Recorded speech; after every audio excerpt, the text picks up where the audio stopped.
por nuestro hermano Peter Wilmore. Él nos está visitando, como dijimos, de la ciudad de Nueva York, y el tema que el hermano va a estar desarrollando para nosotros en esta mañana es: faltará menos de lo que usted cree. Queremos prestar toda nuestra atención a nuestro hermano Wilmore. Escuchemos.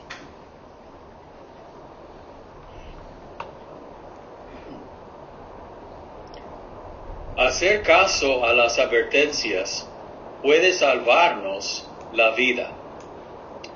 ¿Y por qué decimos eso? Pues imaginémonos lo que vivió Noé. La época de Noé fue marcada por violencia, por maldad. ¿Por qué? Porque unos ángeles se enamoraron con mujeres, se casaron con ellas indebidamente y engendraron hijos gigantes, hijos que promovían la maldad y la violencia, hasta el grado que Jehová sintió pesar por haber creado el ser humano. ¿Y qué decidió hacer? Acabar con este mundo impío. Con todo, Jehová tuvo en cuenta a sus siervos leales, a su siervo Noé, y le encargó con una tarea muy importante: construir el arca y advertir a la humanidad. ¿Por qué tuvo que advertir a la humanidad? Porque según Amós 3:7, Jehová siempre avisa antes de actuar. Y efectivamente lo hizo. Si ustedes se fijan en la siguiente imagen, verán cómo las personas reaccionaron ante Noé. Ellos se burlaban de él, no hicieron caso a su mensaje. Es cierto que todos vieron la misma señal. Todos en aquella época vieron a los Nefilim. Eran testigos oculares de lo que hacía Noé, la construcción del arca, la predicación que hizo, las malas condiciones, ¿verdad?, de violencia y inmoralidad. Ellos hasta vieron a los animales hacerse fila para entrar al arca, y aún así no hicieron caso. Aunque creían en Jehová y entendían que el mundo estaba mal, pensaban que o Dios no actuaría o que faltaba mucho para que Él actuara. ¿Llegó el fin? Sí. El fin llegó justo a tiempo según el horario de Jehová. Y cuando cayeran esas lluvias, cuando se abrieran las compuertas de los cielos y los manantiales, ellos se dieran cuenta de que faltaba mucho menos de lo que habían pensado. Los únicos que se salvaron fueron aquellos que hicieron caso a la advertencia. ¿Qué hay de nosotros? Vivimos en un tiempo paralelo según la Biblia, y se acerca el fin de este mundo malvado. ¿Qué podemos aprender de lo que dijo Jesús sobre los últimos días? Bueno, sabe que los apóstoles también estaban muy interesados en lo que suponía el fin del sistema judío y también la conclusión del sistema malvado, de este mundo malvado.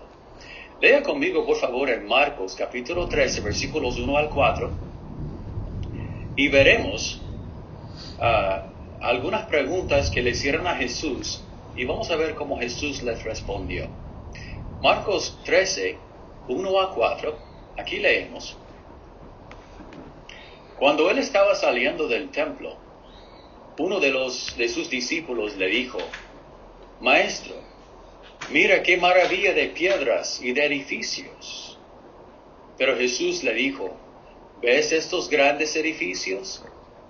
De ninguna manera va a quedar aquí piedra sobre piedra. Todo será demolido. Mientras él estaba sentado en el monte de los olivos con el templo a la vista, Pedro, Santiago, Juan y Andrés le preguntaron en privado: Dinos, ¿cuándo pasarán estas cosas? ¿Y qué señal habrá de que todas esas cosas van a llegar a su conclusión? Vieron que primero los apóstoles se maravillaban ante la estructura del templo, ¿verdad? Los edificios, las piedras, ¡wow! ¡Qué tremendo, qué sólido, qué permanente! Pero ¿qué fue lo que dijo Jesús? Pues esto es temporal. No se maravillen de esto porque dentro de poco ni quedará piedra sobre piedra, todo será demolido. ¿Sucedió? Sí, efectivamente. 37 años más tarde llegaron los romanos y destruyeron la ciudad por completo. Pero ahora estas cuestiones que levantaron, ¿cuándo pasará? ¿Qué señal habrá? ¿Cómo respondió Jesús a esto? En el versículo 8, noten su respuesta y noten que Él no da fechas, sino da otros detalles. Versículo 8 dice, porque peleará nación contra nación y reino contra reino, y habrá terremotos en un lugar tras otro, también hambre. Esto es el principio de grandes sufrimientos. Si Jesús habló de varias facetas, y esas facetas en conjunto componen una señal, y esa señal marcaría el fin del mundo malvado, el fin del sistema, no el fin de la tierra, sino el fin del sistema que está en contra de Jehová Dios. Aquí habla de guerras, terremotos y hambre. La pregunta es, hermanos y amigos que nos visitan, ¿se está cumpliendo Marcos 13, versículo 8 hoy en día? ¿De verdad vivimos en los últimos días de este mundo malvado? ¿Faltará menos de lo que pensamos? ¿Y cómo debería esto influir en nuestra vida actual? Bueno, de esto trata nuestro discurso. Vamos a ver primero cuáles son esa señal compuesta de los últimos días. ¿De qué está compuesto? Hay 5 aspectos que indican que vivimos en los últimos días y que el fin está cerca. Menciona que en el versículo 8 aquí, menciona el primer aspecto, dice, peleará nación contra nación y reino contra reino. Interesante. Habla de guerras. ¿Qué podríamos mencionar en cuanto a la cuestión de las guerras? Bueno, en el siglo XX hubo el triple de muertos que en todas las guerras de los 19 siglos previos. Sí, eso claramente indica que ha habido, ¿verdad?, guerras internacionales y a una escala sin precedente en el siglo XX. ¿Qué hay de las guerras después de la Segunda Guerra Mundial hasta ahora? Bueno, es interesante notar que desde el final de la Segunda Guerra Mundial hasta el año 2010 hubo 246 enfrentamientos armados en 151 lugares. ¿Qué nos enseña eso? Que las guerras siguen. Aunque no hayan sido tan grandes como las guerras mundiales, aún sigue cumpliéndose esa profecía. Nación contra nación, reino contra reino. ¿Qué hay del segundo aspecto? Los terremotos. En Lucas capítulo 21, versículo 11, habla de grandes terremotos. ¿Qué significa un terremoto grande? Bueno, en términos científicos, hoy en día, los terremotos grandes tienen una magnitud encima de 8 y son capaces de destruir comunidades completas. ¿Qué podríamos mencionar en cuanto a los terremotos en estos últimos años? Bueno, voy a mencionar 3 ejemplos y sin duda se van a acordar de lo que sucedió en el año 2004 en el Océano Índico. Sucedió un terremoto y fue el peor de los últimos 500 años, imagínense. Mató más de 180,000 personas. En 2010 en Haití, una magnitud 7. también murieron más de 300,000 personas. En el año 2011, un terremoto de magnitud 9 en Japón, y ahí murieron más de 19,000 personas. Terremotos, grandes terremotos, en un lugar tras otro. En los 10 años previos al 2012, hubo un promedio anual de 28 terremotos desastrosos.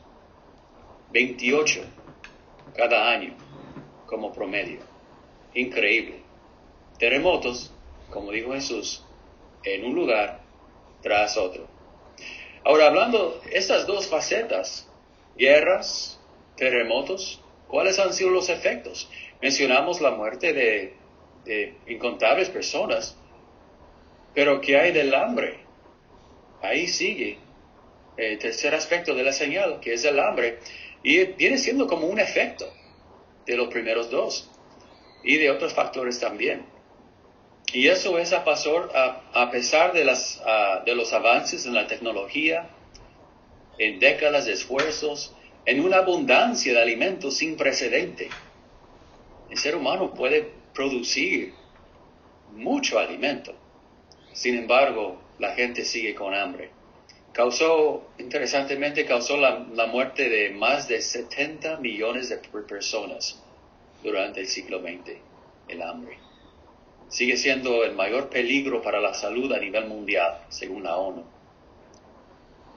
Y en gran manera también es resultado de la mala administración, la corrupción y la falta de planificación ante el clima extremo. Así es que ahí vemos el tercer aspecto, el hambre. Volviéndonos a Lucas 21, versículo 11, ahí habla de epidemias.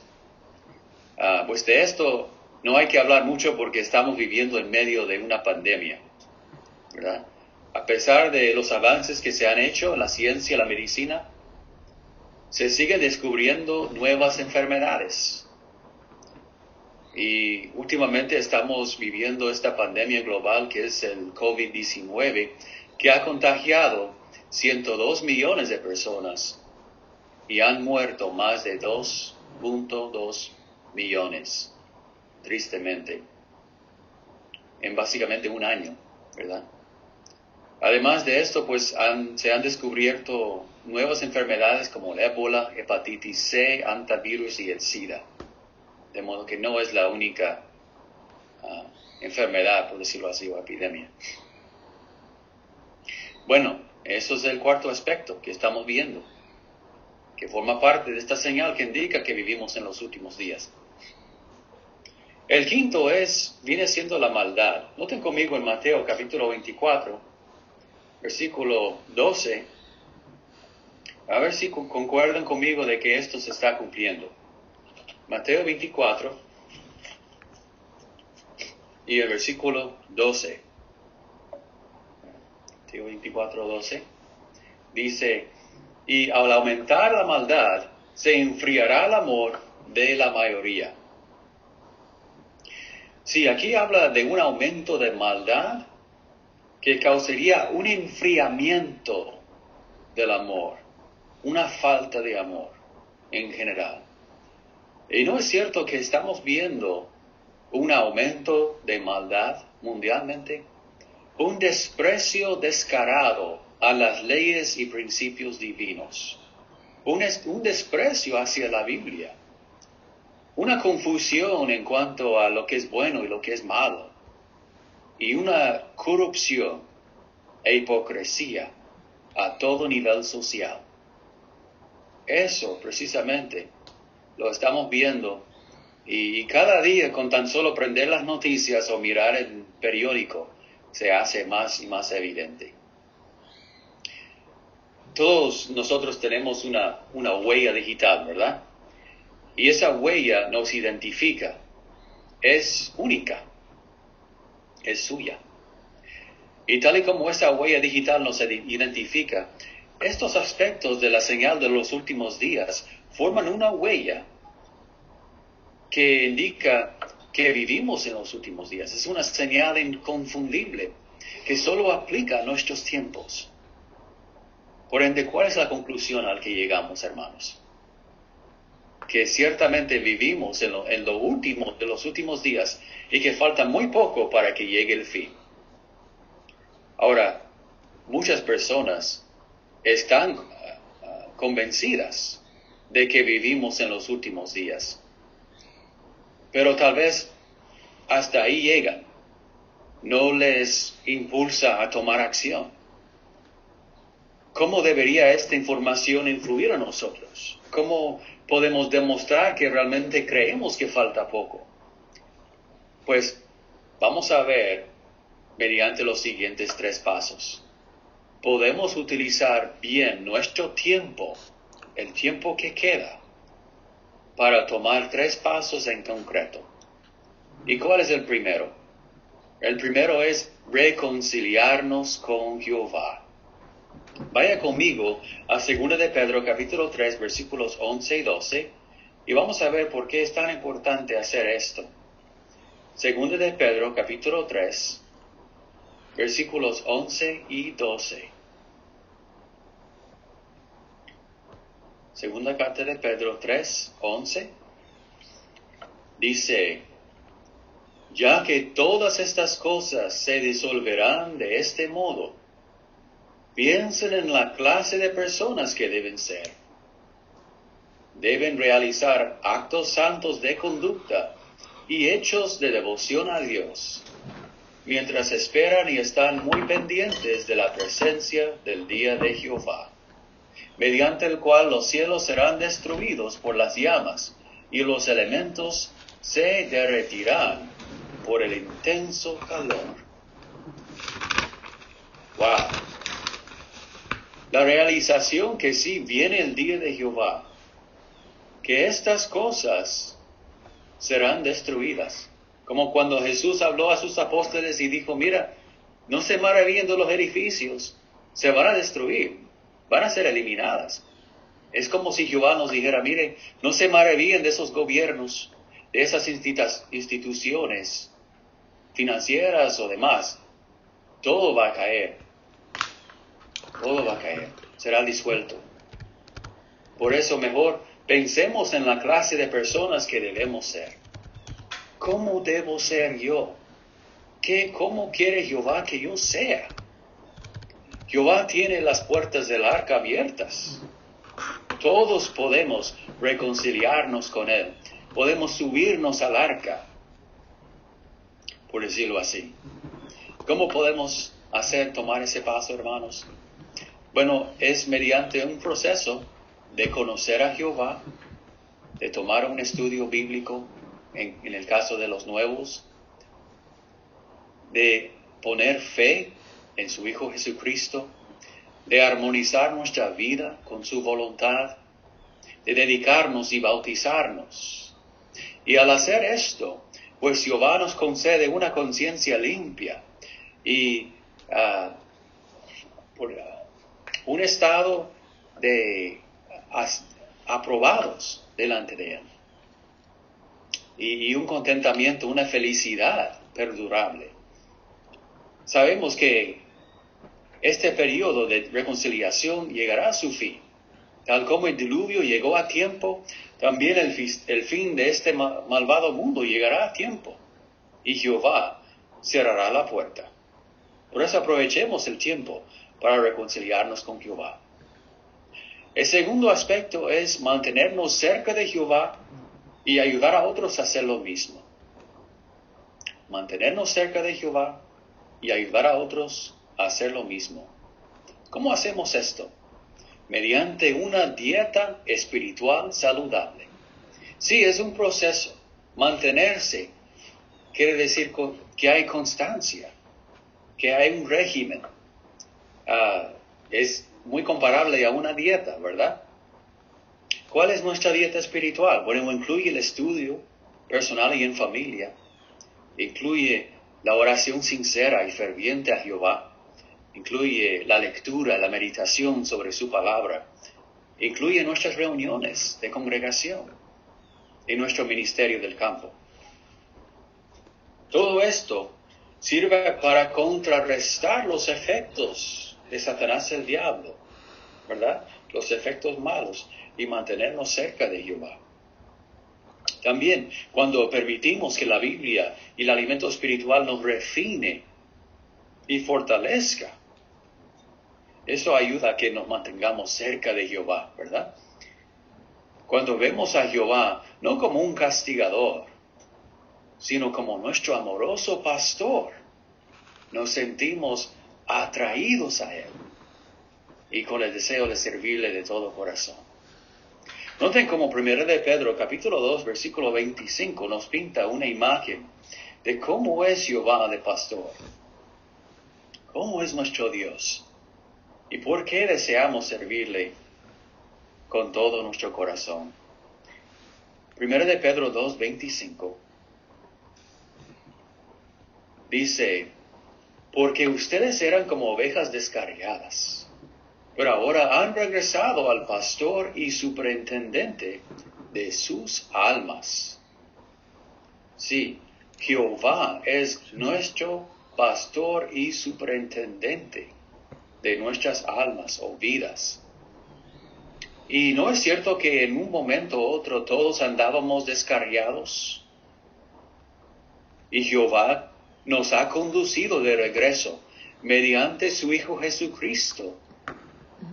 Si Jehová nos ha extendido su amor a todos nosotros.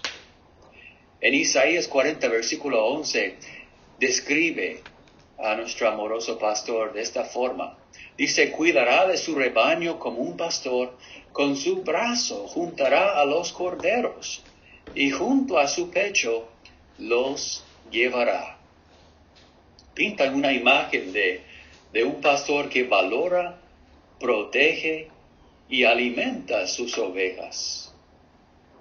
Si Jehová no quiere perder a ninguno, su amor se extiende hasta a los inactivos también. Jehová quiere vendar sus heridas y guiarles en el camino de regreso. Esto sin duda nos ayuda a apreciar cómo es nuestro Padre Jehová, cómo quiere que nosotros alcancemos la vida eterna y cómo quiere cuidarnos y no quiere perder a ninguno de sus siervos. Ahora, ¿cómo es posible que un hermano inactivo se sienta? Bueno, el Salmo 119, versículo 176, nos ayuda a ver las cosas desde su óptica. En el Salmo 119 y el último versículo. Y esto sin duda nos ayudará a tener un poco más de empatía tocante a nuestros hermanos que se han vuelto inactivos. En el Salmo 119, 176, dice: me he descarriado como una oveja perdida. Ven en busca de tu siervo, porque no me he olvidado de tus mandamientos. Sí, mayormente la persona inactiva reconoce que se ha descarriado. No hay necesidad de decírselo. Él lo sabe. Pero a la vez dice: ven en busca de tu siervo. Le pide a Jehová que le venga a buscar. ¿Por qué? Porque no se ha olvidado de sus mandamientos. Sí, hay muchos hermanos inactivos que siguen amando a Jehová, y Jehová sigue amando a ellos. Son sus valiosos siervos. Muchos no se han olvidado de Jehová. Y no son casos perdidos, sino ovejas perdidas. Por eso, si conocemos a algún hermano inactivo, queremos animarlo a volver a Jehová. Invitarle a las reuniones, darle la bienvenida, mostrarle interés sincero y evitar avergonzarlo o incomodarlo. Es interesante la experiencia de un hermano que llevaba 25 años en activo. Él cuenta que se sintió como el hijo pródigo de la palabra de Jesús. Se sintió muy avergonzado. Pero al volver a la congregación, un hermano mayor que lo conocía desde antes, le dijo: bienvenida a casa, hijo. Y eso lo hizo sentir muy bien, como que formaba parte de esa congregación, y eso le ayudó a volver a Jehová. De modo que queremos también demostrar la misma actitud que Jehová demuestra hacia nuestros hermanos que se han vuelto inactivos. El tercer aspecto es apoyar la organización de Jehová. Apoyar su organización. Y como hemos aprendido, Jehová siempre advierte antes de actuar. Lo hizo en tiempos de Noé, lo hizo en tiempos de Jesús y lo está haciendo ahora. ¿Cómo podemos demostrar que apoyamos su organización? Bueno, una forma muy concreta es nuestra fiel y celosa predicación de las buenas nuevas. Y eso ha exigido un poco de flexibilidad, ¿verdad? En estos últimos tiempos, en el último año, ser adaptables, estar dispuesto a intentar cosas nuevas. Y cómo Jehová ha bendecido nuestros esfuerzos. Y como hemos aprendido últimamente en las actualizaciones de parte del cuerpo gobernante, Jehová sigue bendiciendo esta obra mundialmente. Y hasta más personas están conociendo de su palabra mediante estos nuevos métodos de predicación. Además de nuestra celosa predicación, también podemos aportar mediante nuestras contribuciones a la obra mundial. Podemos también ofrecernos como voluntarios para los diferentes proyectos de construcción, servicio de Betel, ministerio de socorro. A la vez podemos ofrecer oraciones a favor de nuestros hermanos. Todas estas son formas en las cuales demostramos que apoyamos la organización de Jehová, apoyamos su soberanía y estamos muy pendientes del día de Jehová. Sin duda, al estar ocupados en obras positivas, nos ayudará a mantenernos despiertos en sentido espiritual. Bueno, mis hermanos, ¿qué hemos aprendido a través de este discurso? Hemos visto que Jehová bendice a los que hacen caso de sus advertencias. También hemos visto que hay mucha evidencia que demuestra que vivimos en los últimos días. Es como una huella digital, ¿verdad?, que identifica la época en que vivimos. Y que el fin de este sistema malvado está inminente. También hemos visto cómo podemos aprovechar bien el tiempo que queda para reconciliarnos con Jehová, mantenernos cerca de Él, ayudar a otros a volver a Jehová y dar apoyo a su organización. Si nos mantenemos despiertos y activos, el tiempo pasará muy rápido. Y antes que nos demos cuenta, el fin llegará y se cumplirán las promesas de Jehová. Tendremos la gloriosa perspectiva de vivir para siempre en el nuevo mundo. Y sin duda, imagínense, el día después del Armagedón, cuando usted se levanta y se sorprende de que está vivo, dará muchas gracias a Jehová. Gracias, Jehová, por ayudarme a hacer caso a tus advertencias.